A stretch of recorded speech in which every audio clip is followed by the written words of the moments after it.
하나님 말씀 보셨습니다. 하나님 말씀은 이사야서 9장 6절입니다. 하나님 말씀은 이사야서 9장 6절 말씀, 구약성경 978페이지입니다. 구약성경 978페이지 이사야서 9장 6절 말씀, 이사야서 9장 6절 말씀, 구약성경 978페이지입니다. 찾으셨으면 제가 봉독하겠습니다. 이는 한 아기가 우리에게서 낳고 그 아들을 우리에게 주신 바 되었는데 그의 어깨에는 정사를 메었고 그의 이름은 기묘자라 모사라 전능하신 하나님이라 영존하신 아버지라 평강의 왕이라 할 것임이라. 아멘. 이 시간은 기독론 6번째 강의가 되겠습니다. 완전하신 하나님이신 그리스도라는 제목으로 하나님 말씀 증거하도록 하겠습니다. 완전한 하나님이신 그리스도. 지난 시간에 우리가 살펴봤던 것은 완전한 인간이신, 완전한 사람이신 그리스도에 대해서 살펴보았습니다. 지난 시간에 우리가 살펴봤던 부분에 관해서 우리가 한번 좀 생각해 볼 필요성이 있는 것이 뭐냐면, 상당수의 사람들이 그리스도의 완전한 인간 되심이 어떻게 구체적으로 적용되는지에 관해서 좀 혼란스럽게 여기는 부분이 없지 않아 있습니다. 그리스도께서 완전한 하나님, 완전한 인간이시다라고 분명히 그렇게 가르쳤어도 우리가 자꾸 이제 관심을 갖는 것이 뭐냐면 예수님의 피에 무슨 마력이 있을 것 같다고 하는 그런 생각, 그리고 예수님의 그 옷에 무슨 마력이 있을 것 같다고 하는 생각을 굉장히 많이 갖죠. 그래서 이게 루터교적 관점이라든지 천주교적 관점이 이제 그런 관점인데, 예수님이 완전한 사람이신 거 우리 인정하는데 그래도 예수님의 그 옷에 무슨 마력 같은 게 있어가지고, 그래서 여러분 그런 얘기 많이 나오잖아요. 옛날에 성의라고 하는 영화도 있었었죠. 성의라는 책도 있었습니다. 그걸 영화로 만든 건데, 예수님이 입으셨던 옷을 어떤 사람이 발견했다는 거예요. 근데 그 발견한 옷을 딱 만졌더니 뭐 병이 났고 뭐 어쩌고저쩌고 그랬다는 거예요. 그리고 여러분들 이제 그런 얘기도 많이 듣죠. 뭐 십자가에서 흐른 피가 그 골고다 언덕에서 밑으로 내려가지고 그것이 그 밑에 무슨 뭐가 있다고요? 뭐 법궤가 사실 거기에 감춰져 있다. 온갖 이 상상의 나래를 자꾸 펼치는 그런 사람들이 있는데, 예수님의 피에는 아무 능력이 없습니다. 선악을 알게 하는 실과에도 아무 능력이 없습니다. 생명나무 실과 자체에도 아무 능력이 없습니다. 선악을 알게 하는 나무의 실과 생명나무 실과는 그 자체에 어떤 마력이 있는 것이 아니라 순종하나 순종하지 않느냐를 보는 시금석으로서 하나님께서 주신 것입니다. 그 자체가 뭐예요? 성례적 의미를 가지고 있는 거거든요. 성례적 의미. 가톨릭의 그런 관점이라든지 그렇지 않으면은 거의 어디예요? 그 루터교의 그런 관점이 성례론에도 그대로 투영이 돼서 예수님의 살이 무소부지하다고 자꾸 생각하는 경향이 있죠. 그래서 전 세계에서 성찬 예식을 할 때마다 예수 그리스도의 살이 전 세계에 있는 모든 빵에 다 녹아들어져 있다고 생각하는 거예요. 그래서 빵이, 그 예수님의 살 자체는 사실은 완전한 인성이기 때문에 무소부지할 수 없거든요. 시간과 공간의 제약을 받는 것이 예수님의 살의 특징이에요. 근데 전 세계적으로 성찬할 때 거기에 예수님의 빨이 다 빵에, 그 살에 예수님의 살이 다 있다는 거예요. 그렇게 되면 여러분, 예수님의 살은 완전한 인성이 아니라 거기에 신성이 녹아져 있는 게 되는 거죠. 그렇죠? 그렇게 되면 이제 뭐가 되는 것이냐면 그것이 단성론이 되는 겁니다. 단성론. 2단이 되는 거예요. 2단. 그러니까 천주교는요, 그냥 말 꺼내면 2단이라고 얘기할 수밖에 없는 내용들이 막 너무 많습니다. 너무 많아요. 근데 문제는 우리들이 그런 것을 되게 좋아해요. 그렇죠? 어디 뭐 예수님의 뭐 옷자리가 어디 있는데 나도 한번 만져보면 만져봐 소용 하나도 없어요. 아무 소용 없어요. 뭐 또 그런 것 때문에 어떻습니까? 예수님이 못 박혔던 그 못, 예수님이 못 박혔던 그 십자가. 그래서 가톨릭 성당 가면요, 곳곳마다 예수님이 못 박혔던 십자가 조각이 다 있어요. 그게 얼마나 많으냐면 그걸 다 모으면 산이 될 정도로 많다는 거예요. 이 뻥이, 죄송합니다, 거짓말이죠. 근데 사람들이 그걸 좋아하니까 자꾸 그런 걸 자꾸 만들어내는 거예요. 왜냐하면 예수님의 인성 자체는 아무런 신비적 효력이 없어요. 왜냐하면 예수님의 인성 자체가 신적 성향을 가지고 있다면 그 예수님의 그 인성이 우리의 죄를 대속을 못해요. 예수님은 완전한 인간이셔야만 우리의 고통을 예수님이 그대로 겪으신 것이 되고 예수님이 우리의 죄를 위해서 대속하신 그 피의 효력이 궁극적으로 올바른 효과를 낼 수 있는 것입니다. 자, 이제 우리가 오늘 이 시간 살펴보고자 하는 것은 예수님의 완전한 하나님 되심, 이 신성에 관한 부분입니다. 이 부분은 이전 강해를 통해서도 언급했지만 그리스도께서 완전한 인간이시면서 동시에 완전한 하나님이라는 말은 여러분 이성적으로 납득이 되지 않습니다.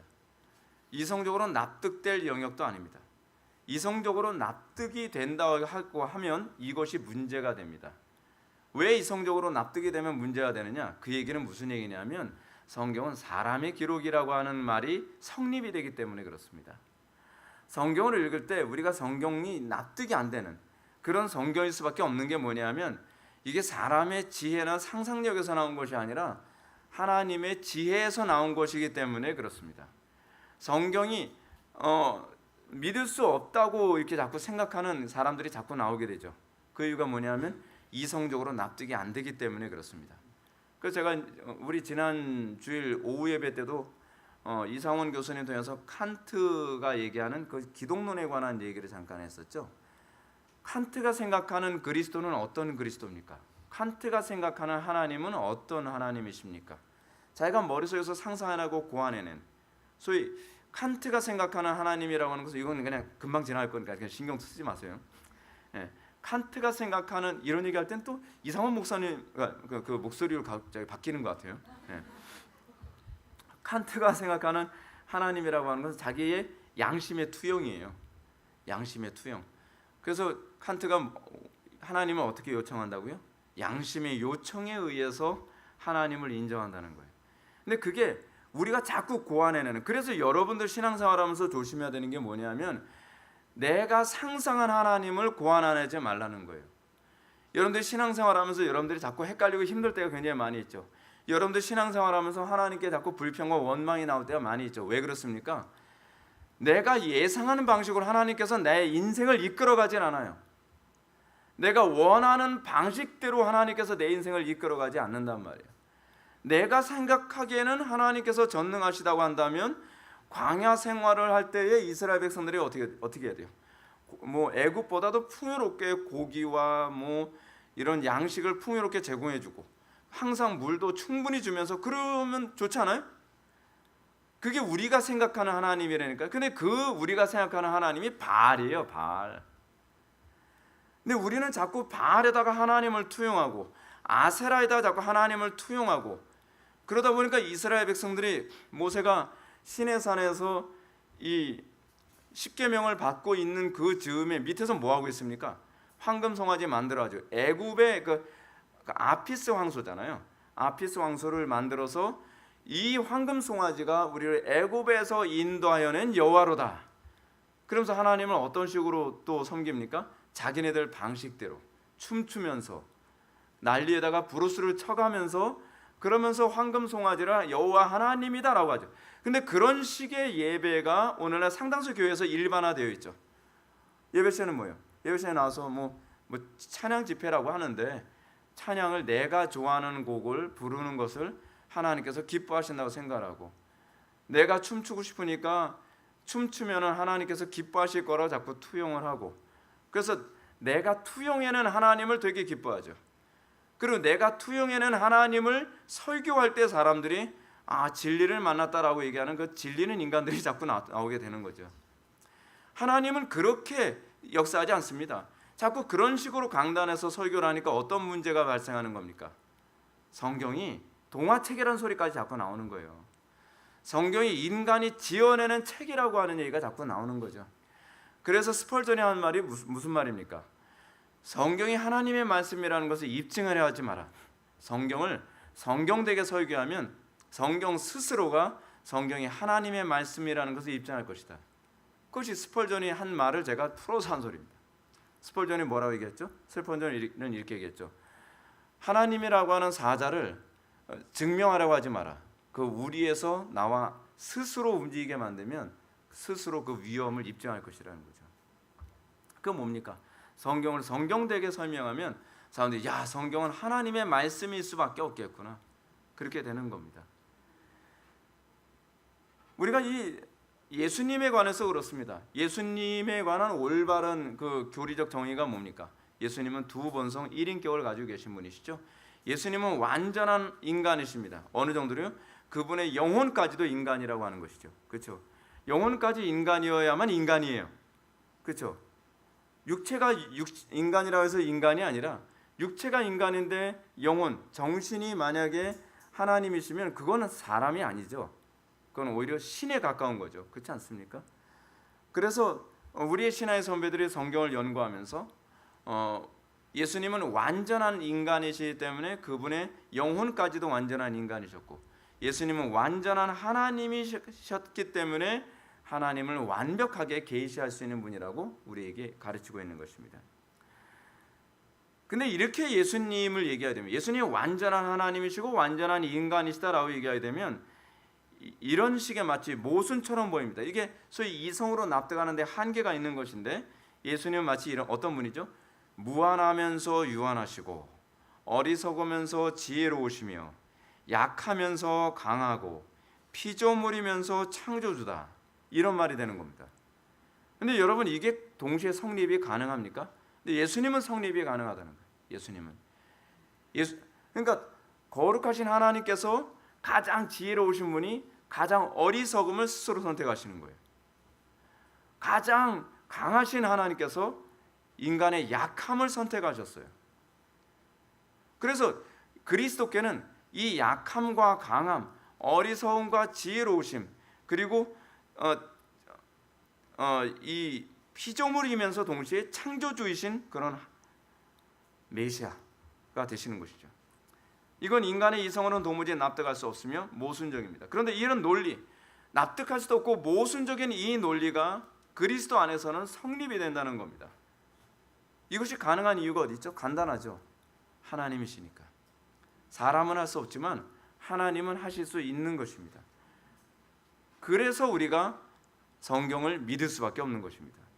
이건 인간의 지혜로서 나올 수가 없습니다. 그래서 이런 식의 신관을 얘기한 신화가 없습니다. 이거는 사람의 창조물로서의 책이 아니라 하나님의 계시로서의 책이기 때문에 우리는 거룩한 경전에서 성경이라고 얘기하는 것이죠.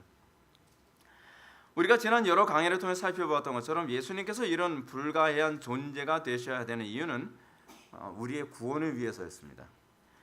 예수님께서 죄인을 구원하기 위해서는 죄인들과 같은 인간이셔야 했고, 그 죄인들의 죄를 완전히 속해 주시고, 그리고 이 속죄의 효력이 과거, 현재, 미래의 모든 사람들에게 다 이 영향을 주려면 하나님이셔야만 가능한 거죠. 하나님이 아니시면 과거, 현재, 미래의 모든 사람들에게 이 속죄의 효력이 부어지지가 않습니다. 만약에 예수님이 완전한 인간이시기만 했다고 한다면 속죄의 효력은 딱 1인분이죠. 딱 1인분인 거예요. 그런데 그 한 분의 속죄가 모든 인류의 속죄가 가능하도록 하는 것, 과거, 현재, 미래의 모든 사람들에게 속죄의 효력이 가능하게 하시는 것은 그분이 하나님이시기 때문에 가능한 것입니다. 그래서 천하인간의 구원은 얻을 만한 이름은 오로지 예수님밖에 없는 것입니다. 다른 어떤 존재도 결코 구원자가 될 수 없다는 이유가 바로 여기에 있습니다. 그렇다면 우리가 오늘 살펴봐야 될 부분이 무엇이었습니까? 그것은 예수님이 완전한 하나님이시라는 사실을 과연 어떻게 입증할 수 있는가에 관한 문제입니다. 입증? 어떻게 입증을 하죠? 우리 이성으로 납득이 안 되는데 그건 가능하죠. 왜냐하면 여러분들이 그리스도를 입증하려고 하는, 그리스도의 하나님 되심과 완전한 인간 되심을 이해하려고 했을 때에 이해하지 못하는 첫 번째 이유가 무엇이냐면, 우리가 가지고 있는 좀 어려운 철학적 얘기 잠깐 할게요. 보편 타당성을 가지고 이해하려고 하기 때문에 그렇습니다. 그러니까 보편 타당성이라고 하는 전제를 가지고 이해하려고 하는데, 여러분들이 보편 타당하다고 생각하는 것이 다 진리는 아니죠. 그렇죠? 근데 우리는 그거를 진리라고 어렸을 때부터 이렇게 배우면서 자랐습니다. 그렇죠? 예를 들면 여러분 이 1 더하기 1은 2다라고 하는 것은요, 이 보편 타당성은 우리 안에서만 보편 타당성이지 하나님 안에서는 보편 타당성이 아니에요. 하나님 안에서는 진리가 아니에요. 하나님 안에서는요 1 더하기 1 더하기 1이 1이에요. 그 삼위일체잖아요. 그렇죠? 그리고 인간과 완전한 인간이시면서 완전한 하나님이신데 인격은 하나예요. 그게 납득이 됩니까? 그래서 두 번성 1인격이라고 하는, 그러니까 우리가 진리라고 하는 그 전제를 가지고 성경을 이해하려고 하면 안 되죠. 그러면 성경을 이해하는 또 다른 방식이 있습니다. 그것이 뭐냐면 성경의 진리의 논리, 성경이 가지고 있는 논리의 일관성 안에서 그리스도를 바라보는 것. 성경의 일관성 안에서 거룩하신 성삼위 하나님을 바라보게 되었을 때에 우리의 이성의 작용을 통해 하나님을 어느 정도는 납득할 수 있는 거죠. 그 납득이라고 하는 것은 합리적 일관성에서의 납득이에요. 그것이 성경이 제안하는, 성경으로 제안하는 이성의 합리적 일관성입니다. 여기까지만. 얘기하면서도 무슨 소리 하는지 모를 것 같아요. 하여튼 성경은 우리들에게 어떻게 가르치느냐를 보게 되면 우리는 하나님을 이해할 수 있게 됩니다. 오늘 본문 말씀 보게 되면 이는 한 아기가 우리에게서 낳고 한 아들을 우리에게 주신 바 되었는데 그의 어깨에는 정사를 메었고 그의 이름은 기묘자라 모사라 전능하신 하나님이라 영전하시는 아버지라 평강의 왕이라 할 것임이라. 이 말씀은 선지자 이사야가 장차 이 세상에 육신이 입고 오실 메시아에 대해서 예언한 부분입니다. 구약에서 메시아에 대한 예언을 하게 되면 그 메시아하게 되면 이제 히브리인들 또는 유대인들이 딱 머리에 떠올리는 메시아는 어떤 메시아냐면 모세와 같은 선지자를 떠올려요. 그렇죠? 또 어떤 존재예요? 다윗과 같은 왕, 그렇죠? 또 멜기세덱과 같은 제사장. 근데 이런 이 세 가지의 어떤 요소를 다 갖추고 있는 사람이 종합선물사태가 구약에서 누구였냐면 바로 사무엘이었죠. 사무엘은 선지자이면서 그 사람은 사사, 그러니까 왕이었으면서 그러면서 제사장이었어요. 그래서 이 사람들이 생각하는 것이 뭐냐면 메시아는 사무엘 같은 사람일 것이다. 사무엘 같은 사람일 것이다 라고 생각하는 거예요. 그 메시아가 신일 거라고는 상상도 못한 거죠. 그래서 오늘 본문을 보게 되면 메시아를 얘기하는데 어떻게 언급을 하냐면 한 아기가 우리에게서 낳고, 사람이죠. 한 아기가 우리에게서 낳고 한 아들을 우리에게 주신 바 되었는데 라고 얘기합니다. 인성으로 얘기를 합니다. 그런데 이 납득이 안 되는 부분이 뭐냐면 유대인들은 납득을 잘 못하죠. 이 부분은 납득할 수 없는 부분입니다. 뭐냐면 한 아들이 태어난다고 하는데 그 아들에게 붙여진 호칭이 하나님의 호칭이에요. 납득이 하기 어렵죠. 그래서 이런 부분을 유대인들은 뭐라고 얘기하냐면 난해 구절이라고 생각합니다. 난해하죠. 예를 든다면 다니엘서의 7장에 보게 되면 인자 같은 이가 구름을 타고 와요. 다니엘이 예언을 했는데 인자 같은 이가 구름을 타고 온다. 인자 같은 이라는 말은 사람인데 사람이 구름을 타고 온다는 게 납득이 안 되죠. 구름은 구약에서는 누구만 타요? 하나님만 타요. 하나님만. 동양 철학에서는 손오공도 구름 타는데 그건 다 사람이 만들어낸 얘기고요. 실제로 유대인들이 봤을 때는 구름을 탄다고 하는 거, 이거 쉐키나라고 얘기하거든요. 히브리어로. 그 쉐키나라고 하는 하나님의 임재의 상징으로서의 그 구름을 타고 오는데 인자 같은 이가, 사람이 구름을 타고 온다는 거예요. 납득이 안 가죠. 근데 사람 같은 이가 구름을 타고 오는데 그 사람 같은 이가 성부의 우편에 앉아 있어요. 근데 그렇게 되면 그 인자 같은 이는 어떤 존재냐면 하나님이라는 얘기예요. 그런데 하나님은 한 분인데 유대인들이 생각했을 때, 그러니까 전제가 뭐예요? 항상 문제가 우리가 가지고 있는 전제로 성경을 보니까 성경이 안 보이는 거예요. 내가 가지고 있는 당연한 상식이라고 보는 관점으로 성경을 보니까 아니 하나님은 한 분이신데 어떻게 사람이 구름을 타? 구름을 탔다는 건 저 존재는 하나님인데 그 하나님이 성부 말고 또 있다는 거예요. 그래서 유대인들에게 있어서 그 부분은 난해 구절 그래요. 우리는 전혀 난해하지 않죠. 그렇죠? 그분이 성자시거든요. 성자신 거예요. 근데 여기서도 또 이제 그런 부분이 나오게 되는 겁니다. 한 아이가 태어나요. 그리고 그 한 아들을 우리에게 주셨는데 틀림없이 사람인데 그 아들에게 이름이 있는데 그의 이름은 기묘자라, 모사라, 전능하신 하나님이라, Almighty God. 하나님이에요. 하나님. 영존하시는 아버지라, 평강의 왕이라 할 것입니다. 그래서 이 부분 때문에 히브리서 기자가 예수님을 뭐라고 표현하죠? 평강의 왕이라는 얘기를 하죠. 그리스도는 단순히 모세나 다윗이나 멜기세덱 같은 사람이 아닙니다. 그는 영원한 하나님이십니다. 메시아는 영원해야 돼요. 핵심이 영원해야 돼요. 왜 영원해야 되냐? 이스라엘에게 괜찮은 왕들이 나타났었거든요. 괜찮은 선지자, 괜찮은 제사장들이 나타났었어요. 근데 그 사람들이 괜찮은데 영원히 살진 않아요. 그러니까 다윗과 같은 왕이 딱 오니까 태평성대를 구가하게 된대요. 우리도 지금 그거 많이 기대하지 않습니까? 여러분, 왜 우리는 대통령이 불완전하죠? 영원한 대통령 우리 기대하도록 하시는 하나님의 은혜죠. 예. 대통령이 왔더니 그 대통령이 불안정해요. 그렇죠? 대통령 기껏 세웠더니 그 대통령이 비리도 있기도 하고, 그 통치가 뭔가 마음에 들지도 않고, 그리고 괜찮은 대통령이라 한다 할지라도 영원히 살질 않아요. 그렇죠?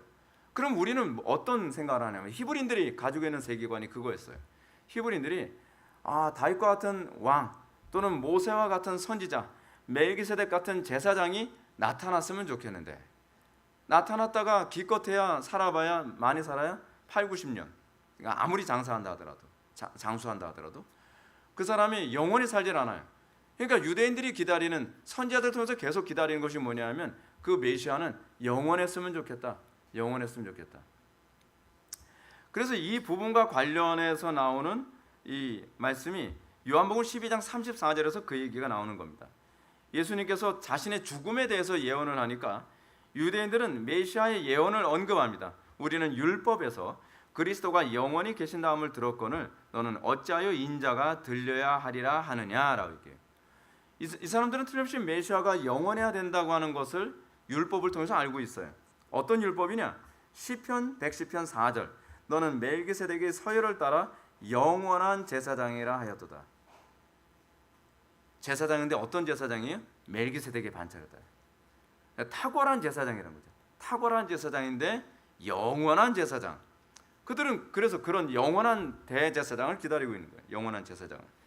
또 다니엘서 7장 14절 보면 그의 권세는 소멸되지 아니하는 영원한 권세요. 왕이죠. 영원한 왕이죠. 그의 나라는 멸망하지 아니할 것이니라. 그러니까 그 사람들이 기대하는 그 왕은 어떤 왕이에요? 영원한 왕이죠. 영원히 통치하는 왕. 우리가 영원한 천국에 가기를 열망하는 것 중 하나는 무엇입니까? 세상 임금이 통치하는 게 불안정해요. 근데 우리가 영원한 하나님 나라에 들어가야 되면은 그 땅의 통치자가 그러니까 누구예요? 영원하신 그리스도께서 영원히 다스린다고 하니까. 그러니까 궁극적으로 우리가 기대하는 그 새하늘과 새 땅이라고 하는 것은 유대인들이 구약에서 기대하는 하나님 나라의 그 현실화죠. 그것이 도래하게 되면 어때요? 눈물이 없죠. 그리고 불법이 없죠. 모순이 없죠. 통치가 완벽하죠. 그죠? 그런데 납득하기 어려운 점은 장차 도래할 메시아가 영원히 그들과 함께하는 존재가 될 거라고 했음에도 불구하고 그 메시아가 신이라고 얘기하게 되면 이상하게 생각하는 거예요. 그렇죠? 그러니까 예수님께서 납득시키기 위해서 뭐라고 얘기합니까? 다윗이 뭐라고 시편에 기록했냐라고 묻잖아요. 나의 주라고 얘기하지 아니하느냐? 그러면 그 메시아가 너희들의 그 다윗의 후손이라고 한다면 다윗이 왜 나의 주라고 얘기했겠느냐라고 얘기를 하는 거죠. 그러니까 또 갸우뚱하는 거예요. 시편 기자의 말에 의하면은 다윗의 시편에 의하면 그 맞는 얘긴데, 근데 어떻게 후손인데 다윗의 주가 될 수 있나? 이런 모순에 빠지는 거죠. 그러면서 예수님께서 내포하고 계신 얘기가 무슨 얘기예요? 그 주가 아니야. 하나님이란 얘기야 라고 하는 걸 얘기하고 싶은 거죠. 얘기하고 싶은 거예요. 근데 문제는 뭐냐면 그들이 자신들이 가지고 있는 상상력으로는 납득이 안 되는 거예요. 어떻게 메시아가 완벽한 메시아가 올 수 있다고까지는 내가 동의하겠지만, 그리고 영원히 죽지 않은 메시아를 하나님께서 주실 수 있다고까지는 그 사람들이 생각을 했던 것 같아요. 근데 그분이 설마 하나님이시기야. 근데 하나님이 직접 오신 거예요. 하나님. 신앙이라는 것은요, 이성으로 그래서 납득이 안 돼요. 솔라 피데, 오직 믿음으로만, 성령께서 보여주셔야만, 믿어지게 하셔야만 믿어지는 것이 신앙입니다. 이성의 한계를 인정해야죠. 자, 그러면 예수님이 온전한 하나님이시라는 점을 성경은 어떻게 알려주고 계시는가? 첫째로 예수님은 자신이 곧 아버지 하나님과 동등됨을 통해서 자신의 하나님 되심을 알리셨습니다. 이로 인해서 유대인들이 예수님을 죽이려까지 했었죠.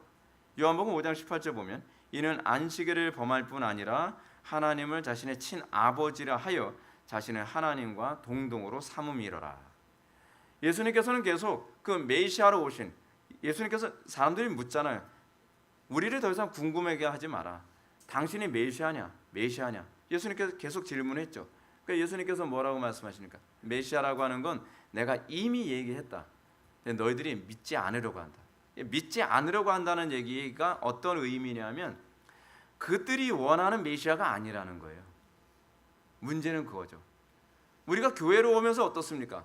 여러분들이 사람들이 왜 신앙생활하면서 교회에 제대로 정착을 잘 못하냐면 내가 저 설교자를 통해서 원하는 메시아관하고 저 사람이 얘기하는 메시아관이 자꾸 충돌을 일으키는 거예요.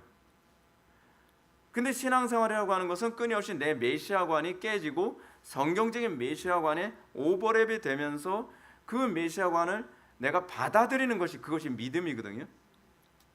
근데 그게 안 되는 거죠. 문제는요. 이 히브리인들의, 이 유대인들의 문제가 무엇이었습니까? 유대인들도요, 자기네들이 이해하고 있고 자기네들이 바라고 있었던 메시아는 일단은 정치적인 메시아예요. 정치적인 해방을 주는 메시아, 민족주의적인 메시아. 여러분 교회 안에도 그런 사람들 되게 많이 있지 않나요? 정치적인 메시아, 민족주의적인 메시아, 뭐 해방을 주는 메시아. 그 해방 신학이죠. 그게 자꾸 하나님을 자기 방식대로 계량을 하는 거예요. 자꾸 계량을. 그래서 내가 원하는 메시아를 얘기해주는 교회를 찾아서 다녀요. 그거를 사도 바울이 뭐라고 얘기합니까? 말세의 특징은 뭐라고 얘기해요? 자기의 가려운 길을 긁어줄 스승을 찾아서 돌아다닌다고 얘기하고 있잖아요. 예나 지금이나 다르지 않습니다. 내가 원하는 메시아를 찾아다니는 거예요. 내가 원하는 메시아.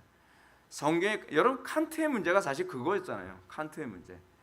칸트는 법칙을, 하나님께서 법칙을 주셨고 우리가 그 법칙을 찾아내는 것이라고 생각하는 것이 아니라 인간이 법칙을 규정을 하면 세상은 그 법칙에 맞춰서 돌아가는 거지 뭔 소리 하는 거야.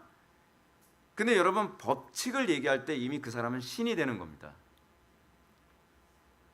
법이라고 하는 단어는요, 신이라는 의미예요. 그래서 법이 다스린다라고 하는 개념은 사실은 굉장히 최근에 나온 개념인데요, 그거는 신이 다스린다는 표현의 방식입니다. 법치주의라는 것이 엄청난 겁니다.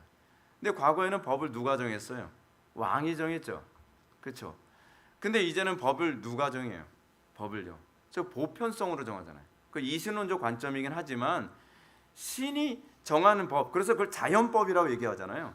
자연법에 위배되는 것은 위헌이다라고 하는 얘기는요, 사실은 굉장히 놀라운 일입니다. 그건 신이 다스린다는, 물론 이신론적 개념이에요. 근데 신이 다스리는 나라라는 그런 관점으로 얘기를 하는 거예요. 그것이 요즘의 민주주의 개념입니다. 여기까지 하겠습니다. 딴 얘기 하죠. 두 번째로 예수님은 자신을 아버지의 계시라고 가르치셨습니다. 이 사실은 요한복음 14장에서 빌립이 예수님께 아버지를 보여달라고 했을 때 주님이 뭐라고 말씀하셨습니까? 빌립아, 내가 이렇게 오래 너와 함께 있었을 때 내가 나를 알지 못하느냐? 나를 본 자는 아버지를 보았거늘 어찌하여 아버지를 보이라 하느냐? 이성으로 납득돼요? 납득 안 되죠. 아니 예수님을 봤는데 어떻게 아버지를 봤다는 거예요? 이게 어떻게 납득이 됩니까? 흥미로운 게 뭐냐면 굉장히 놀라운 게 이겁니다. 이것이 우리가 추구해야 될 부분이기도 합니다. 예수님은 그 독립된 캐릭터가 있습니다. 그래서 three person이라고 얘기하잖아요. three person. person이라고 하는 것이 소위 인격이잖아요. 성부, 성자, 성령 세 분은요, 소위 구별된 인격을 가지고 계세요. 근데 구별된 인격을 가지고 계심에도 불구하고 성자께서는 자기를 드러내려 하질 않아요. 누구를 드러내죠? 그의 공생의 기간 전체 동안 항상 아버지만 드러내신 거예요. 근데 이런 겸손, 이걸 겸손이라고 얘기하는 겁니다. 이 겸손을 또 누가 행하셨냐 하면 성령께서 행하시죠. 요한복음 17장에서 그 얘기가 나오잖아요. 내가 보낼 보혜사 성령, 그 보혜사 성령께서 자기를 드러내지 않고 그리스도를 드러낸다고 하죠. 그게 삼위일체 하나님의 겸손함과 사랑의 교제 관계예요. 우리가 그의 은혜 안에 들어갔을 때에 우리의 삶 속에서 우리가 관심을 가져야 되는 것이 뭡니까? 내 이름을 드러내는 것이 아니라 아버지의 이름을 드러내며 살아가는 것, 그것이 예수 믿는 거예요. 그것이 예수 믿는 거. 내 영광을 위해서 살지 않고 아버지의 영광을 드러내면서 살아가는 것. 바벨탑 정신이 무엇입니까? 우리의 이름을 내자 하잖아요. 우리의 이름을 내자. 그게 바벨탑 정신이거든요. 그게 인본주의죠. 근데 예수를 믿고 난 우리에게 있어서 하나님께서 우리에게 요구하시는 것이 무엇이냐면, 성자께서 아버지의 이름을 드러내시고 성령께서 아들의 이름을 드러내신 것처럼 그 안에 있는 자 또한 아버지의 이름을 드러내는 데 관심을 가져야 될 것이니라. 그 요한복음 17장에서 얘기하는 제사장적 기도가 바로 그거죠. 아버지가 내 안에, 내가 아버지 안에 있는 것 같이 저희도 우리 안에 있어. 그렇죠? 아버지를 드러내는 거. 그것이 예수 믿음이죠. 예수 믿으면서 우리에게 관심이 뭐예요? 우리의 전인격이, 예수님께서 삶의 전인격을 통해서 하나님의 영광을 드러내길 원하셨던 것처럼 우리의 삶의 전인격을 통해서 우리가 관심을 가져야 되는 것은 어떻게 하면 하나님의 이름을 드러낼 것인가를 고민해야 되죠. 그게 신앙이죠. 교회만 왔다 갔다 갔다 왔다 하는 신앙 추 같은 그런 신앙이 아니라, 내가 하나님의 영광을 드러내지 못했던 부분이 있으면 또 그것 때문에 고민하고, 그것 때문에 씨름하고, 그래서 또 그리스도를 붙잡으면서 내 한 영역에서 하나님의 영광을 가렸던 부분이 또 죽고, 그 부분에서조차도 또 하나님의 영광을 드러내는, 마치 거울이 하나님의 반영이라고 했을 때에 이 흐릿하거나 더러워진 부분을 계속 닦아내서 성부 하나님의 영광을 드러내는데 점점 더 선명해져가는 거울이 돼가는 것 같은 삶, 그것이 우리가 부름받은 목적이죠. 내 영광을 드러내는 것이 아니라 아버지의 영광을 드러내고, 그래서 아버지의 이름이 드러나는 것이 나의 기쁨이 되는, 거기서 그리스도를 믿음, 거기서 예수 믿음에 대한 개념이 나오는 것입니다. 히브리서 1장 3절의 말씀에서 잘 나타나는 것처럼 히브리서 기자는 예수 그리스도를 하나님의 영광의 광채요 그 본체의 형상이라고 했습니다. 근데 우리는 여기서 좀 더 나아가야만 하죠. 왜냐하면 우리는 제자들처럼 예수님을 직접 본 적이 없어요. 예수님을 본 적 아버지를 보았느라, 오케이, 그거는 빌립과의 관계 문제고요. 우리는 예수님을 본 적이 없잖아요.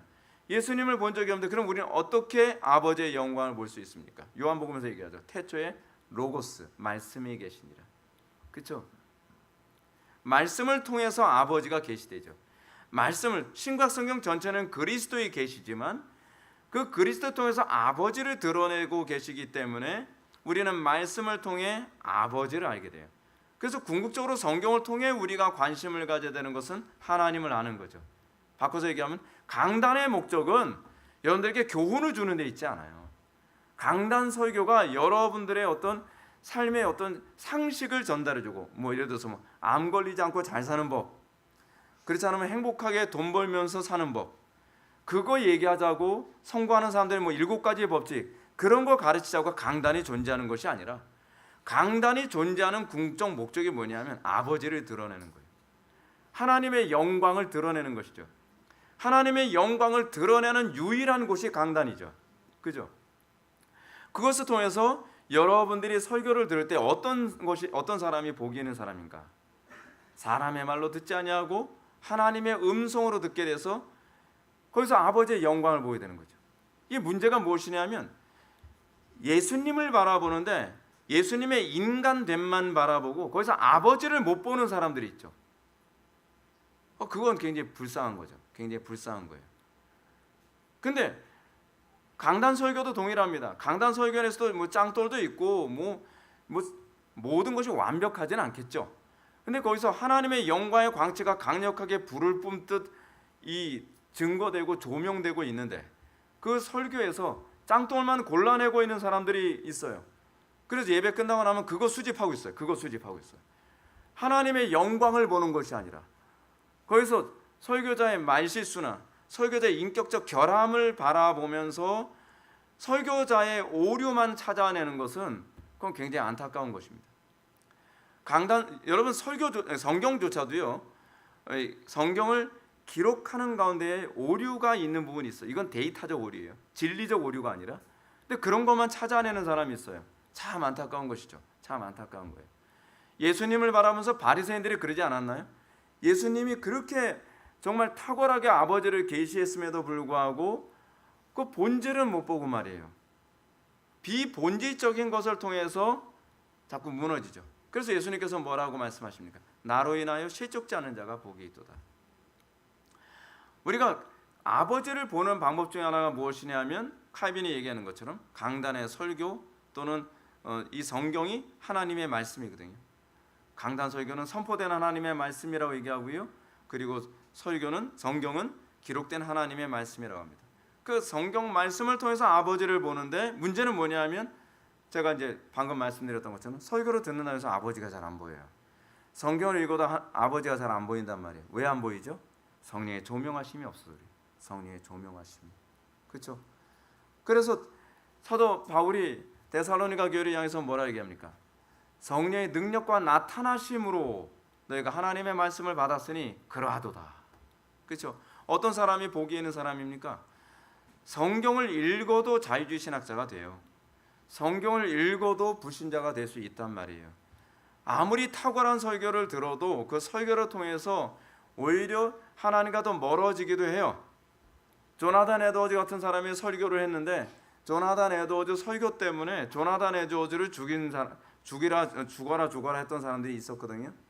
왜 그런가? 성령의 조명하심이 없어서 그런 거죠. 그래서 우리가 아버지를 보는 방식은 말씀과 성령의 조명하심이 같이 연결될 때 비로소 아버지가 보이는 것이고 비로소 그리스도 안에 있는 하나님의 계시가 보이기 시작을 하는 겁니다. 그렇죠? 예수님은 제자들에게 이렇게 말씀하시죠. 그러나 진리의 성령이 오시면 그가 너희를 모든 진리 가운데로 인도하시리니 그가 스스로 말하지 않고 자기를 드러내지 않는다는 거죠. 그리고 오직 들은 것을 말하며 성경 말씀으로만 얘기하신다는 겁니다. 장래를 너희에게 알리시리라. 장래라고 하는 것은 미래를 예언한다는 얘기가 아닙니다. 하나님의 나라에 관해서 얘기한다는 거예요. 그가 내 영광을 나타내리니 내 것을 가지고 너희에게 알리시겠습니다. 이게 성령님의 특징이죠. 성령님이 맨날 직통계시하면서 뭐 이상한 얘기하시는 그런 분이 아니십니다. 성령님이 하시는 가장 전형적인 방식이 뭐냐면 내 것, 그렇죠? 그리스도께서 말씀하신 것을 가지고 알리시는 분이에요. 성령님께서는 엄연히 독자적으로 자신의 캐릭터를 드러낼 수 있음에도 불구하고 성령님께서는 겸손하시기 때문에 그리스도께서 말씀하신 것을 통해서 우리에게 아버지를 계시하시죠. 그렇죠? 그래서 자꾸 성경에 위배된 이상한 얘기하면서 맨날 지난 밤에 제가 꿈을 꿨는데 뭐 꿈꿀 수도 있지만 뭐 제가 기도하는 가운데 환상을 봤는데요. 뭐 구렁이가 몇 마리. 저도 지난 밤에 꿈을 꿨는데 뱀을 패대기 치는 꿈을 꿨어요. 기분은 좋아요. 근데 별로 신경 안 써요. 세 번째로 예수님은 하나님만 하실 수 있는 죄 사함을 선언하셨다는 차원에서 예수님 완전한 하나님이시죠. 마태복음 9장 보면 예수님께서 말씀을 증거하시는 곳에 친구들이 중풍병자를 치료하려고 데려온 사건이 있습니다. 근데 흥미롭게도 예수님께서 이 중풍병자를 치유하는데 내 병이 나음을 받을지어다 뭐 이렇게 멋있게 이렇게 얘기하시면 좋은데 예수님 그렇게 말씀을 안 하셨어요. 중풍병자가 딱 오니까 작은 자야 안심하라 내 죄 사함을 받았느니라 라고 이렇게 선언하십니다. 죄의 원인이 어디 있다는 거예요? 아니 병의 원인이 어디 있는 거예요? 답을 꼭 얘기해봐요. 이 중풍병의 원인이 어디에 있다는 거예요? 죄에 있다라고 하는 걸 알려주고 계신 거죠. 근데 예수님께서 죄의 사함을 선언하니까 사람들이 다 들고 일어나는 거예요. 네가 뭔데? 네가 죄의 사함을 선언해.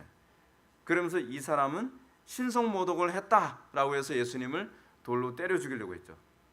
자, 여러분 이 말을요 굉장히 잘 이해하셔야만 합니다. 이거 정당한 겁니다. 죄의 사함을 선언한 만약에 예수님이 하나님이 아니시라고 한다면 돌에 맞아 마땅한 짓을 한 겁니다. 근데 예수님께서 죄의 사함을 선언하심으로 이 병을 고치신 것은 내가 하나님이시다라고 하는 것을 그들에게 보여주기 위한 것입니다. 근데 저는요 이 사람들을 보면서 이런 생각을 해야 됩니다. 제자들은요 똑같이 생각 안 했어요. 내 죄가 사함을 얻었느니라 했는데 이 사람 내가 이제껏 잘못 따라다닌 거야? 이상한 사람이었네. 그래서 이탈할 수도 있었어요. 근데 안 했다는 거죠. 오히려 제자들은요 주는 그리스도시요 살아계신 하나님의 아들이십니다라고 보였다는 거예요. 여러분 이건 굉장히 놀라운 사실입니다. 메시아가 하나님이었을 것이다 라고 아무도 상상하지 못하던 상황에서 제자들에게는 예수님이 하나님 되심에 대해 거리낌이 없었다는 거죠. 근데 보편적인 사고방식은 무엇이냐면 예수님이 내 죄가 사함을 받았느니라 했을 때 반감을 갖는 것이 상식적인 거예요. 근데 예수님의 제자들은 그걸 그렇게 반응하지 않고 예수님은 하나님으로서의 메시아구나라고 받아들이죠. 그랬을 때 예수님의 선언이 무엇이었습니까? 바요나 시몬아 네가 복이 있도다. 이를 알게 하니는 내 이성이 아니다, 내 육이 아니다라고 얘기하죠. 내 혈육이 아니다라고 얘기합니다. 이걸 알게 하시는 일은 이성이 아닙니다. 이걸 알게 되는 것은 하나님의 은혜입니다. 예나 지금이나 예수님 당시 때나 지금이나 예수님이 완전한 사람이시며 완전한 하나님으로 보인다는 건 이건 기적입니다. 기적입니다. 자, 근데 문제가 또 하나 있습니다. 무엇이냐면 지금도 이렇게 죄 사함을 선언하는 사람들이 존재한다는 것입니다. 성당에 가게 되면 성당에서 고해 성사라는 걸 하죠. 고해 성사는 성경적 근거 전혀 없습니다. 근데 신부 앞에 가서 자기의 죄를 다 토해내죠. 근데 죄를 다 토해내는데 그 죄를 구체적으로 토해내야 됩니다. 그냥 모호하게 토해내면 안 된다는 거죠. 그래서 신부들 사실 굉장히 괴롭대요. 온갖 죄, 이 사람이 사실은 그렇잖아요. 저는 여러분들이 무슨 죄를 저지르면서 사는지 알고 싶지가 않아요. 여러분들이 무슨 죄를 저지르면서 사는지 알면 사람을 이게 순수하게 바라볼 수가 없잖아요. 그렇잖아요. 근데 정말 이쁘게 생기고 순결하게 생겼다고 생각했던 어떤 자매가 막 자기의 온갖 음란함과 죄악을 다 토해내면 얼마나 괴롭습니까? 얼마나 괴로워요. 근데 그걸 다 들어줘야 돼요. 그리고 신부가 뭘 선언해 줍니까? 성부와 성자와 성령의 이름으로 내 죄가 사함을 받았느니라. 자기가 뭔데? 그죠? 유대인들의 관점에서 봤을 때 이건 신성 모독적인 거예요. 하나님만이 죄를 사하실 수 있는데 이 사람들은 자기네들이 죄를 사할 권세가 있다는 거죠. 그래서 물론 이 사람들이 이렇게 얘기합니다. 아니 내가 사한다는 얘기가 아니라 성부와 성자와 성령의 이름으로 죄를 사한다니까 그건 다 말장난이죠. 말장난이죠. 성부와 성자와 성령이 죄를 사하는 것이라고 한다면 왜 당신이 들어야 돼요? 거룩하신 성삼위 하나님이 들으면 되는 거잖아요. 근데 왜 자기가 듣고 자기의 선언에 의해서 그 사람의 죄 용서를 받냐는 거죠. 그러니까 사람들이 가톨릭에서는요 신부를 절대로 함부로 대하지 못합니다. 왜냐하면 신부가 천국 가고 지옥 가고를 결정하니까. 신부가 이 죄 용서를 안 해주면 그 사람의 죄가 사함을 받을 수가 없어요. 자, 우리가 백보 양보하고 성부와 성자와 성령 하나님이 죄 용서를 해주신다는 것을 그냥 대리적으로 얘기한다고 칩시다. 그리고 신부가 죄 용서하는 게 아니다라고 칩시다. 그런데 실제로 그런 죄 용서 선언을 받게 되었을 때에 사람들은 어떻게 느낄까요? 신부가 죄 용서해 주는 것처럼 보이죠. 예를 들어서 10명 중에 1명만 그렇게 생각한다 할지라도 그렇게 해서는 안 되는 겁니다. 이건 어떤 식으로든지 정당화될 수가 없습니다. 그래서 이런 주장은 예수님께서 누구든지 나를 믿는 이 소자 중 하나를 실족하게 하면 차라리 연자맷돌을 그 목에 달리우고 깊은 바다에 빠뜨리는 것이 나으니라 라고 하는 이 말씀을 적용한다면 신부로 인해서 다른 사람이 신부를 신격화하게 되는 일이 있다면 이거는 연자맷돌을 목에 메고 빠져들어 죽어야 되는 일을 하고 있는 것입니다. 성경은 이런 부분에 대해서 굉장히 엄격합니다. 제가 이제 노골적으로 얘기합시다. 성경에서 술 마시는 문제, 담배 피는 문제에 관해서 엄격하게 해라 하지 말라라고 언급합니까? 안 하죠. 그래서 이거를 헬라어로 뭐라고 얘기하냐면 아디아포라라고 얘기합니다. 아디아포라라고 하는 헬라어는 어떤 의미냐면 해도 되고 안 해도 되고라는 얘기예요. 근데 해도 되고 안 해도 되기 때문에 막 해도 되는 얘기가 아닙니다. 이 아디아포라는 어디에 제약을 받냐 하면 형제가 실족하지 않는 한도 안에서 제약을 받아요. 그 자유가. 그러니까 사도 바울은 뭐라고 얘기하냐면 내가 결혼할 권세도 있고 결혼하지 않을 권세도 있다. 그러니까 결혼할 자유도 있고 결혼 안 할 자유도 있다. 그 자유가 누구에게 제약을 받아요? 하나님 사랑의 제약을 받아요. 사도 바울이 결혼해도 됨에도 불구하고 스스로 결혼을 안 한 이유는 하나님의 복음을 증거하기 위해서 스스로 자기의 자유를 포기한 거예요. 똑같이 술 마시고 담배 피는 이 문제에 관해서도 동일합니다. 사도 바울이 로마서 14장 20절에서 이렇게 얘기합니다. 음식으로 말미암아 하나님의 사업을 무너지게 하지 말라. 고기도 먹지 아니하고 포도주, 여기서 술 얘기가 나오죠. 포도주도 마시지 아니하고 무엇이든지 내 형제로 거리끼게 하는 일을 아니함이 아름다우니라. 아디아포라는 내가 사랑으로 자유를 스스로 포기하는, 내가 스스로 노예의 삶을 선택하는 사랑의 원리를 오히려 더 강요하고 있는 거예요. 그러니까 내가 술을 마실 권세도 있고 담배를 필 자유도 있지만 이 자유가 다른 사람에게 실족하게 한다면 난 영원히 고기도 먹지 않고 술도 마시지 않고 난 담배도 피지 않겠다라고 하는 차원에서의 그런 자유를 스스로 포기하는 태도를 견지해야죠. 그렇죠? 천주교에서 그런 태도를 한다면 고해성사 제도는 없애야 돼요. 근데 고해성사 제도를 왜 안 없애느냐? 사제 제도가 그러니까 가톨릭의 이 시스템이 유지되어지는 것이 사제주의인데 사제주의를 계속적으로 강화시키고 이것이 유지되게 만드는 그 근원이 고해성사거든요. 그래서 고해성사 없어지면 사제 제도 자체가 무너져요. 사제 제도 자체가 무너지게 되면 로마 가톨릭이 전체적으로 휘둘리거든요. 흔들려요. 그래서 이걸 없애지 않는 겁니다. 저도 술 마실 권리 있어요. 저도 담배 필 권리 있어요. 예. 근데 왜 안 하느냐? 일단은 담배가 맛이 없어요. 예. 그리고 술이 왜 마시는지 모르겠어요. 근데 가장 중요한 건 이거잖아요. 이것이 다른 형제에게 유익이 되지 않기 때문에.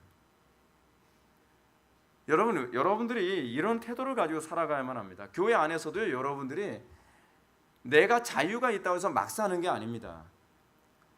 우리가 삶의 매 순간순간마다 내가 다른 형제를 실족시킬 수 있다고 하면 내가 이것을 영원히 하지 않겠노라라고 하는 그런 태도를 가지고 말과 행동과 어떤 결정 하나하나에 대해서 굉장히 신중하고 조심해야만 합니다. 이게 그리스도인입니다. 생각나는 대로 막 말해버리고 생각나는 대로 막 결정해버리고 생각나는 대로 일 처리하고 난 다음에 상처받으면 아니 나는 내 자유지. 그럴 자유가 있잖아. 술 마실 자유가 있는데 왜 나보고 술 마신다고 뭐라 그래? 그건요 신앙이 아닙니다. 사랑이 없는 거죠. 이것으로 인해서 다른 사람이 상처를 받았다고 한다면 내 마음에서 난 영원히 그런 행동과 그런 말과 그런 선택은 하지 않겠다라는 태도를 가지고 하나님과 기도로 씨름을 해야만 합니다. 내가 살았던 삶의 습관 때문에 자꾸 그런 실수와 잘못이 나온다고 한다면 이해해줘가 아니에요. 여러분 우리는 그런 경우가 굉장히 많이 있죠. 공동체 안에서도 굉장히 많이 그래요. 저는 원래 살아온 가정 환경이 그래서 이해해줘요. 그 이해해줘야 되는 건 우리가 해줘야 되는 문제인데 그걸 요구할 문제는 아니에요. 그렇잖아요. 내가 살아온 가정 환경이나 나의 어떤 삶의 라이프 스타일이 그런 삶을 살게 되었다고 하더라도 다른 사람이 나로 인해서 실족되거나 상처를 입거나 어려움을 당한다고 한다면 내가 미안해야죠. 그리고 이 죄와 씨름을 해서 다시는 이 죄로 인해서 누군가가 상처받거나 쓰러지지 않도록 넘어지지 않도록 하기 위해서 나는 이를 악물고 이 죄와 싸워야 되겠다라고 하는 태도를 견지하는 게 기독교입니다. 그게 신앙입니다. 자꾸 우리는 이런 얘기 하잖아요. 이 교회는 뭐 사랑이 없어 뭐 이런 얘기. 저 사람은 사랑이 없어. 그렇게 얘기하면 안 된다. 그런 사람이 사랑이 없는 사람이에요. 그런 사람이. 분명하게 이해해야만 합니다. 네 번째로 예수님이 하나님이시라는 사실은 예수님 자신이 스스로 자기의 목숨을 버릴 권세도 있고 다시 얻을 권세도 있다는 점입니다. 물론 예수님의 부활 사건은 성부께서 살리신 사건입니다. 부활 사건은 성부께서 살리신 사건이에요. 그리고 예수님이 스스로 목숨을 버리는 결정 또한 창세 이전에 성부와 성자와 성령 삼위일체 하나님의 거룩하신 결정에 의한 것이었습니다. 그런데요, 예수님은 다음과 같이 말씀하시므로 자기가 목숨을 스스로 버리고 얻을 권세도 있다고도 말씀하셨습니다. 내가 내 목숨을 버리는 것은 그것을 내가 다시 얻기 위함이니 이로 말미암아 아버지께서 나를 사랑하시느니라. 이를 내게서 빼앗는 자가 있는 것이 아니라 내가 스스로 버리노라. 나는 버릴 권세도 있고 다시 얻을 권세도 있으니 이 계명은 아버지에게서 받았노라 하시니라. 예수님은 성부께서 예수님을 살리시기도 하셨지만 예수님이 스스로 자기 자신을 살리시기도 하셨어요. 왜요? 예수님은 하나님이시니까. 예수님은 하나님이시기 때문에 인성을 살리실 권한이 있죠. 예수님이 십자가에 못 박혀 돌아가셨다고 해서 신성까지 같이 돌아가신 건 아닙니다. 예수님이 그 무덤 안에 있을 동안에 신성도 같이 무덤 안에서 아무 일 안 하고 3일 동안 직무유기하고 계신 것 아니에요. 그 가운데서도 무소부지하신 성자의 활동은 여전히 동일하게 움직였던 겁니다. 그래서 성자께서 그 육신을 살리시는 그 부활의 역할을 하시기도 하셨다는 것입니다. 이 말씀을 보면 예수님은 자기 스스로 목숨을 버리는 것과 얻는 문제가 자기 권세 아래 있음을 말씀하고 계십니다. 근데 이것이 바로 하나님의 권세예요. 자, 그래서요. 자살이 죄라는 겁니다. 여러분, 우리는요, 내 생명을 내 스스로 얻지 않았습니다. 그렇지 않았나요? 어떻게 보니까 태어났어요. 우리는 그렇게 존재했어요. 여러분들이 이 땅에 태어날 걸 결정하셨습니까? 아니요. 얼떨결에 보니까 제가 이 세대에 태어났더라고요. 아, 내가 결정하지 않았구나. 그럼 세상을 떠나가는 것, 우리가 생명을 잃는 것 또한 하나님이 결정하셔야죠. 생명의 주관자가 하나님이라는 걸 인정하는 것이 신앙입니다. 그런데 생명의 주관자가 하나님이라는 걸 인정을 안 해요. 페미니스트들이 가지고 있는 사고방식도 그런 것 아닌가요? 요즘 인본주의적 사고방식을 가진 사람들이 그것 아닌가요? 태어나는 건 내 마음대로 태어나지 않았지만 죽는 건 내가 결정할래. 야, 이게 얼마나 사악한 겁니까? 태어난 걸 하나님께서 결정하셨다는 건 하나님께서 이 모든 생명의 주관자라는 것을 인정하라는 것인데 그걸 인정을 안 하겠다는 거예요. 이 세상이 얼마나 사악하게 타락해가고 있는지 알 수 있죠. 그리고 예수님께서 스스로 목숨을 버렸다고 해서 이것은 자살을 의미하는 것이 아닙니다. 예수님이 인류의 대속을 위해 스스로 죽음에 자신을 내어준 것이죠.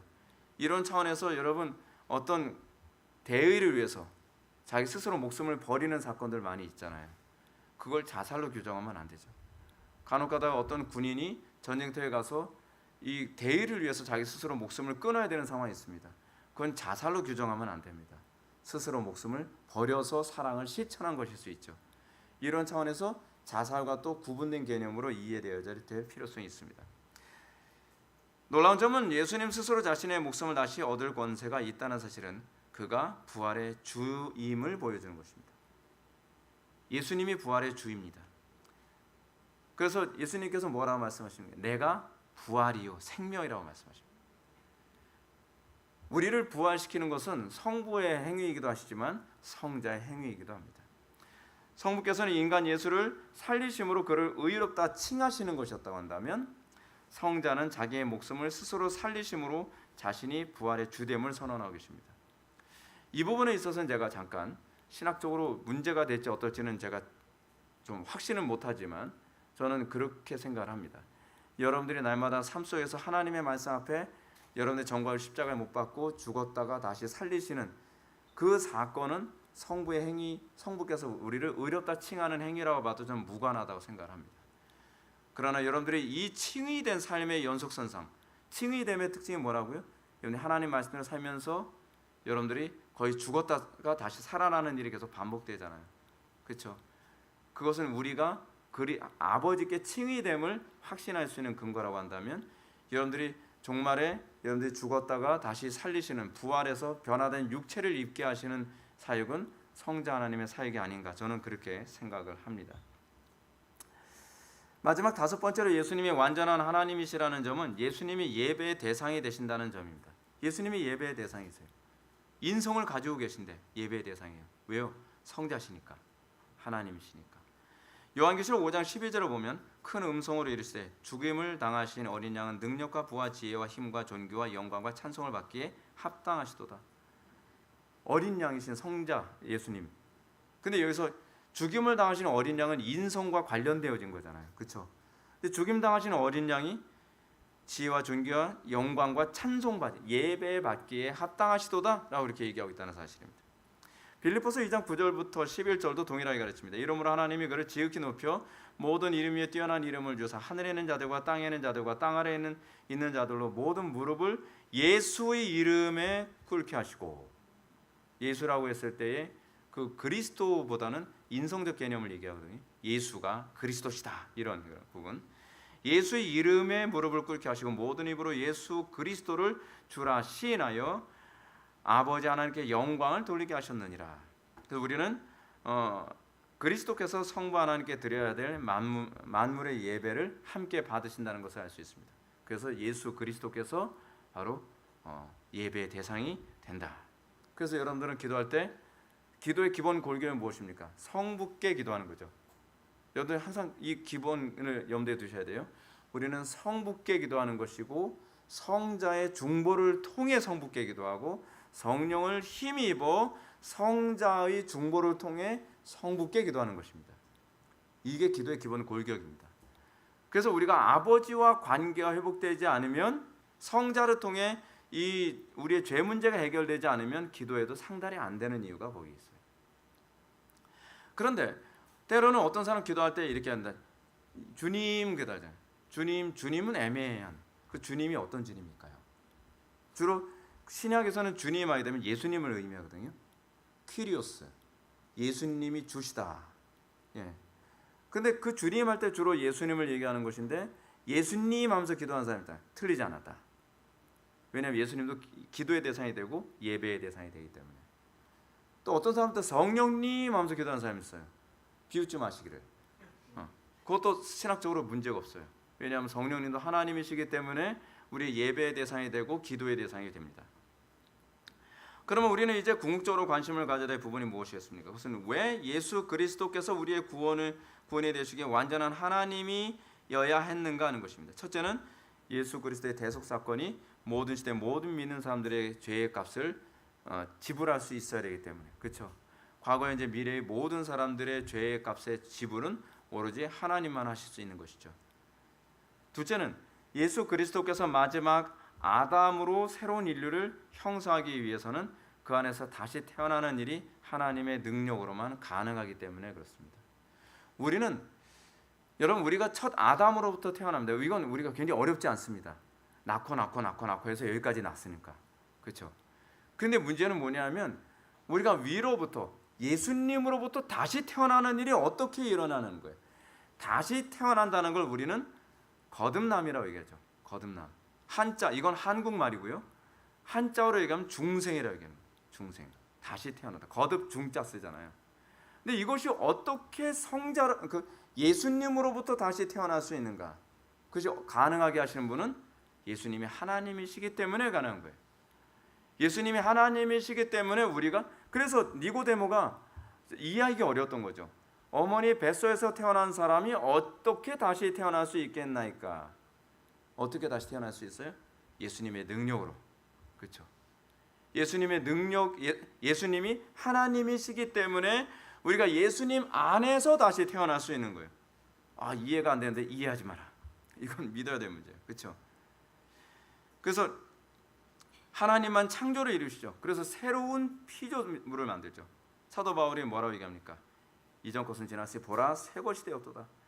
우리는 새로운 피조물이 돼요. 근데 그 새로운 피조물이 되는 새로운 창조의 주역은 누군가 하면 바로 예수 그리스도시죠. 예수 그리스도 통해서 우리는 새로운 피조물이 되고 새로운 인류, 어떤 인류죠? 마지막 아담에 의해서 새로 태어난 인류이고 그 마지막 아담을 통해서 새로 태어난 인류를 통해서 하나님께서 목적하시는 바가 뭐예요? 하나님의 선하신 계획과 작정을 이루어 가시는 새로운 민족, 새로운 세대, 새로운 이스라엘을 창조하신 거예요. 그죠? 마지막 세 번째로 예수님은 완전한 인간일 뿐 아니라 완전한 하나님이셔야만 양쪽 사이에서 중보가 될 수 있기 때문에 그렇습니다. 예수님이 완전한 인간이셔야만 우리의 죄를 대속하실 수 있죠. 그래서 예수님의 인성에는 신성적 요소가 없다고 봐야 돼요. 그 피가 무슨 마력이 있다거나 그 침에 마력이 있어서 여러분 예수님이 침을 뱉어가지고 눈에 발라주셨잖아요. 장님 맹인의 눈을 발라주셨다면 그거는 예수님의 침에 무슨 마력이 있어서가 아니에요. 어떤 신적 능력이 있어서가 아니라 그것을 통해서 계시하는 바가 있기 때문에 그렇습니다. 근데 우리는 자꾸 그 침에 무슨 능력이 있나 보다. 주님 그 침 한 컵만 뱉어 주실래요? 나중에 두고두고 쓰게. 이렇게 이해되면 곤란한 거예요. 그냥 똑같다. 우리 침하고 다를 바가 없다. 그리고 이 예수님이 완전한 하나님이셔야만 하는 이유가 뭐냐면 아버지를 계시하기 위해서입니다. 그러니까 계시하는 존재는 계시를 하는 대상보다 크거나 동일해야 돼요. 그런데 하나님보다 더 큰 존재가 없죠. 그러기 위해서는 예수님은 성부 하나님과 같은 존재이어야만 계시가 가능한 거죠. 그래서 예수님은 하나님이셔야 마땅하다, 이렇게 이해가 되는 것입니다. 그래야 아버지를 왜곡 없이 계시할 수 있고 그 안에서 완전한 구원이 가능하기 때문에 그렇습니다. 사랑하는 성도 여러분, 오늘 그리스도의 완전한 하나님의 되심에 대해서 우리가 살펴보았습니다. 이 놀라운 교리는 하나님이라고 하는 존재가 상상의 결과물일 수 없음, 이 부분을 정말 명확하게 보여줍니다. 수많은 이성주의자들 그리고 인본주의자들, 자유주의 신학자들은 하나님을 인간이 상상해내고 고안해낼 수 있고 우리의 상상의 영역에서 이해할 수 있도록 자꾸 설명하려고 애를 쓰는 가운데 이단이 되고 자유주의 신학이 됩니다. 우리가 하나님을 믿는 데 있어서 우리가 정말 전제해야 되는 것이 뭐냐면, 첫 번째는 성경이 정확무한 하나님의 말씀이라는 믿음이 전제되어야만 합니다. 성경이 정확무한 하나님의 말씀이라고 할 때에, 그러면 성경에 계시하는 그리스도를 이해하게 될 때 그리스도께서 완전히 하나님이심을 이해하게 되고, 그 완전히 하나님 되신 그리스도를 인식하게 될 때 우리가 비로소 그의 부활에 참여하게 되는 겁니다. 우리를 살리시는 분은 바로 그리스도이시기 때문에 그런 거죠. 우리는 과연 하나님과 어떤 관계에 있습니까? 우리는 그리스도의 완전한 인성과 연합해서 그리스도의 신성 안에서의 그 도움을 날마다 받고 그 안에서 우리가 그 거룩함에 참여하게 되는가? 그리스도의 인성만이 아니라 그리스도의 그 신성됨이 우리의 삶 속에 구체적으로 작용함으로 날마다 우리가 그리스도의 형상으로 화하여져 가는 그런 부분을 우리는 확인하고 있는가 점검하시고 우리가 그것을 또한 날마다 사모하게 되어지기를 주님의 이름으로 축원합니다. 기도하시겠습니다. 사랑이 많으신 하나님, 우리가 오늘 이 시간 예수 그리스도의 완전한 하나님 되심에 대해서 우리가 살펴보았습니다. 우리 심령 가운데에 그리스도의 하나님 되심을 다시 한번 묵상하고 그 하나님 되심을 통해서 우리의 심령이 더욱더 거룩하여지고 주님을 닮아가며 종국에는 그리스도의 부활에 참여하게 되는 것을 소망케 하여 주옵소서. 예수님의 거룩하신 이름으로 기도드립나이다. 아멘.